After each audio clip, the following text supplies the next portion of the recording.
Hello दोस्तों, मेरा नाम है आकाश और आप देख रहे हैं ओन जी के यूट्यूब चैनल। दोस्तों, आज हम स्टार्ट करेंगे SSC MTS 15 June third shift 2023 के सभी प्रश्नों के बारे में करेंगे जो जो एग्जाम में पूछे गए। ठीक है दोस्तों मैं जितने भी क्वेश्चन कराऊंगा सब आपको ऑथेंटिक और रियल क्वेश्चन कराऊंगा। ठीक है, तो दोस्तों वीडियो को पूरा ध्यान से देखना। दोस्तों शुरुआत करते हैं पहले क्वेश्चन से। आज की शिफ्ट का दोस्तों पहला क्वेश्चन पूछा गया था। पहला क्वेश्चन दोस्तों पूछा गया था, नर्मदा नदी का उद्गम स्थल किस राज्य में है दोस्तों? तो इसका है अमरकंटक मध्य प्रदेश में। ठीक है, यानी कि अमरकंटक के मध्य प्रदेश से निकलती है कौन सी नदी? नर्मदा नदी। ठीक है, ये आपको ध्यान रखना है। इसके अलावा दोस्तों बात करते हैं अमरकंटक से और कौन कौन सी नदियाँ निकलती हैं दोस्तों?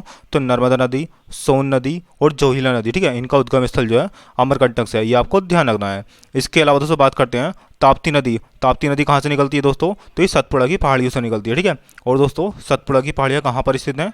तो ये मध्य प्रदेश में, ये भी आपको ध्यान रखना है।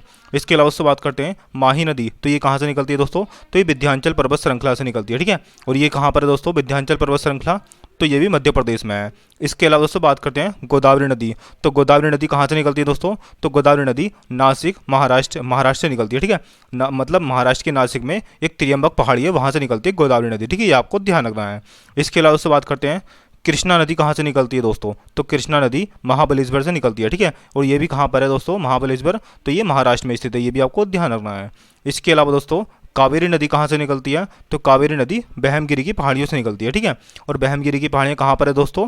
तो ये कर्नाटक राज्य में स्थित है। ठीक है, ये आपको ध्यान रखना है। इसके अलावा से बात करते हैं महानदी। तो ये कहाँ से निकलती है दोस्तों? तो महानदी सिहावा पहाड़ियों से निकलती है। ठीक है, और दोस्तों सिहावा पहाड़ियाँ किस राज्य में स्थित हैं? तो ये छत्तीसगढ़ राज्य में स्थित है। ठीक है, इतना आपको ध्यान रखना है इस क्वेश्चन के बारे में।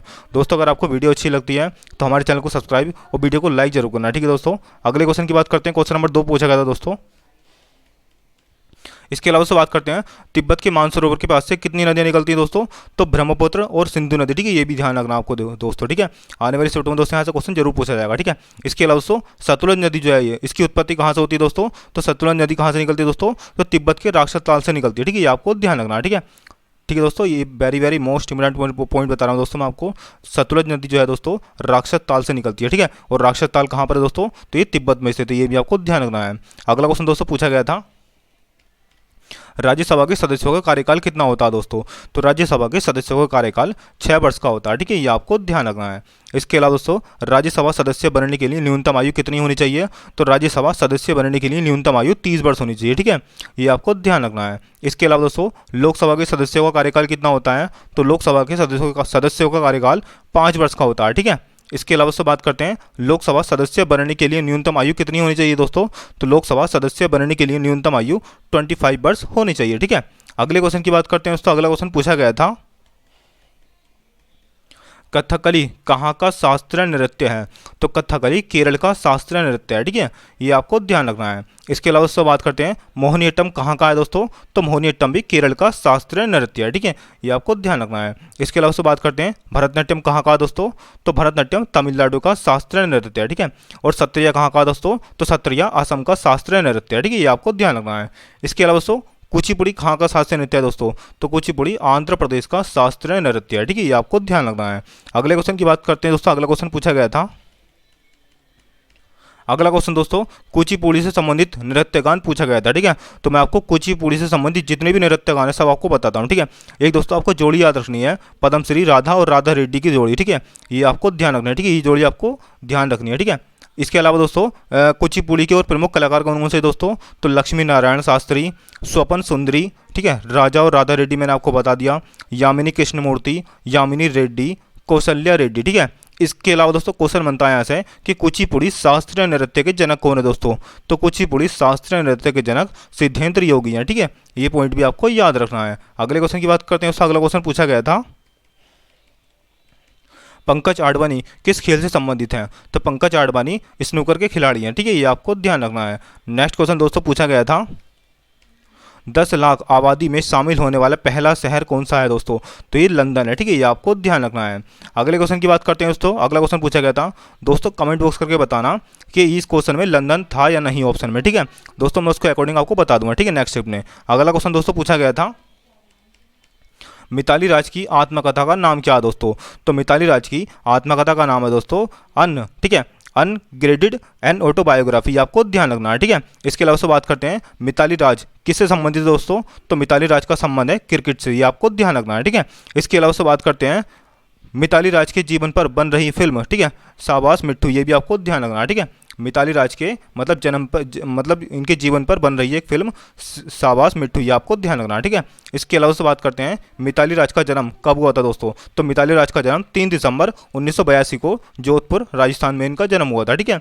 तो ये पॉइंट भी आपको याद रखना है। अगले क्वेश्चन की बात करते हैं दोस्तों। अगला क्वेश्चन पूछा गया था, चोलों और पांड्यों के काल में कौन सी भाषा मतलब कौन सी भाषा का विकास हुआ था, ठीक है, ये पूछा गया था इसमें। तो दोस्तों तमिल और संस्कृत भाषा का विकास हुआ था, ठीक है, ये आपको ध्यान रखना है। दोस्तों कमेंट बॉक्स करके बताना क्वेश्चन यही पूछा गया था या दूसरा क्वेश्चन पूछा गया था, ठीक है। दोस्तों मुझे यही क्वेश्चन मिला तो मैंने आपको बता दिया ये, ठीक है। इसके अलावा से बात करते हैं चोल साम्राज्य की स्थापना किसने की थी दोस्तों। तो चोल साम्राज्य की स्थापना विजयालय ने करी थी, ठीक है, ये आपको ध्यान रखना है। इसके अलावा दोस्तों चोल साम्राज्य की राजधानी क्या थी। तो चोल साम्राज्य की राजधानी उरैयूर थी, ठीक है, ये भी आपको ध्यान रखना है। इसके अलावा से बात करते हैं पांड्य साम्राज्य का वास्तविक संस्थापक कौन था दोस्तों। तो कौन था दोस्तों। तो कंडूगोन था, ठीक है, ये आपको ध्यान रखना है। इसके अलावा दोस्तों पांड्य साम्राज्य की राजधानी क्या थी। तो मदुरै थी पांड्य साम्राज्य की राजधानी, ठीक है, ये आपको ध्यान रखना है। इसके अलावा से बात करते हैं पांड्य साम्राज्य का सबसे प्रतापी शासक कौन था दोस्तों। तो पांड्य वंश का सबसे प्रतापी शासक था जटावर्मन, ठीक है, सुंदरम पांड्य वंश का प्रथम शासक था, ये आपको ध्यान रखना है, ठीक है, यानी कि सबसे प्रतापी शासक था, ये आपको ध्यान रखना है। अगले क्वेश्चन की बात करते हैं। अगला क्वेश्चन पूछा गया था, नील की जबरन खेती के खिलाफ महात्मा गांधी द्वारा प्रेरित प्रमुख विद्रोह का नाम बताइए दोस्तों। तो उसका नाम था चंपारण सत्याग्रह, ठीक है, ये आपको ध्यान रखना है। इसके अलावा दोस्तों चंपारण सत्याग्रह कब हुआ था। तो ये 1917 में हुआ था, ये आपको ध्यान रखना है, ठीक है। इसके अलावा दोस्तों चंपारण कहाँ पर है। तो चंपारण दोस्तों बिहार में है, ये भी आपको ध्यान रखना है, ठीक है। इसके अलावा दोस्तों बात करते हैं गांधी के नेतृत्व में भारत में किया गया यह पहला सत्याग्रह था, ठीक है, ये आपको ध्यान रखना है। यानी कि दोस्तों महात्मा गांधी द्वारा चलाया गया पहला आंदोलन भारत में कौन सा था। तो चंपारण का आंदोलन था, ठीक है, ये आपको ध्यान रखना है। अगले क्वेश्चन की बात करते हैं दोस्तों। अगला क्वेश्चन पूछा गया था, दिसंबर 2021 में किस संगठन ने जम्मू और कश्मीर में 1000 अटल, ठीक है, टिकरिंग लैब स्थापित करने की योजना बनाई थी दोस्तों। तो किस संस्था ने बनाई थी है। तो नीति आयोग ने बनाई थी, ठीक है, ये आपको ध्यान रखना है, ठीक है। इसके अलावा से बात करते हैं नीति आयोग की स्थापना कब हुई थी। तो नीति आयोग की स्थापना 1 जनवरी 2015 को हुई थी, ठीक है, आपको ध्यान रखना है। अच्छा दोस्तों नीति आयोग के अध्यक्ष पूछ लिए जाते हैं, ठीक है। तो नीति आयोग के प्रथम अध्यक्ष कौन थे। तो नरेंद्र मोदी थे नीति आयोग के प्रथम अध्यक्ष, ठीक है। इसके अलावा से यहाँ से क्वेश्चन पूछा जाता है कि नीति आयोग के प्रथम उपाध्यक्ष कौन थे। तो नीति आयोग के प्रथम उपाध्यक्ष अरविंद पनगड़िया थे, ठीक है, ये आपको ध्यान रखना है। अगला क्वेश्चन दोस्तों पूछा गया था, अनुच्छेद 43A का संबंध किससे है। तो अनुच्छेद 43A का संबंध है उपयोगों के प्रबंधक में श्रमिकों की भागीदारी से संबंधित, ठीक है, ये आपको ध्यान रखना है। इसके अलावा से बात करते हैं अनुच्छेद 43B का संबंध किससे है। तो अनुच्छेद 43B का संबंध है राज्य सहकारी समिति से, ठीक है, ये आपको ध्यान रखना है। अगला क्वेश्चन दोस्तों पूछा गया था, शरीर के अन्य भागों से ब्लड को फेफड़ों तक कौन पहुंचाता है, ठीक है।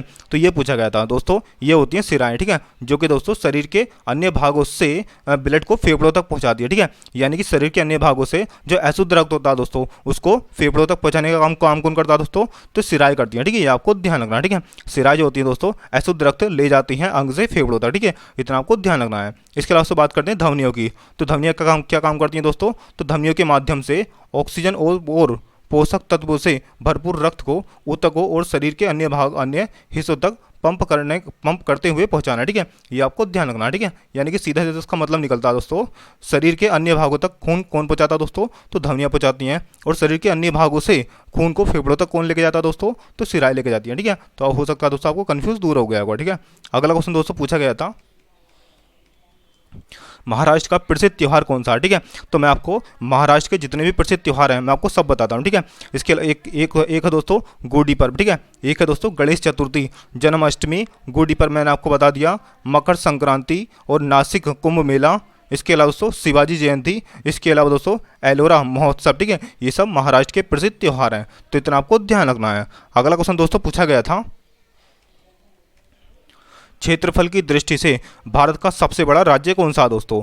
तो ये है राजस्थान, ठीक है, ये आपको ध्यान रखना है। इसके अलावा से बात करते हैं क्षेत्रफल की दृष्टि से सबसे छोटा राज्य कौन सा है दोस्तों। तो ये है गोवा राज्य, ठीक है, ये आपको ध्यान रखना है। इसके अलावा से बात करते हैं जनसंख्या में सबसे बड़ा राज्य कौन सा है दोस्तों। तो ये है उत्तर प्रदेश, ठीक है, ये आपको ध्यान रखना है।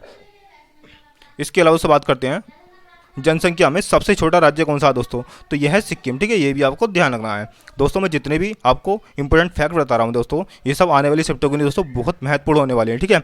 दोस्तों आज के लिए इतना ही। दोस्तों वीडियो आपको कैसी लगी, अच्छी लगी हो तो हमारे चैनल को सब्सक्राइब और वीडियो को लाइक जरूर करना, ठीक है। मिलते हैं दोस्तों नेक्स्ट वीडियो में, तब तक के लिए जय हिंद जय भारत।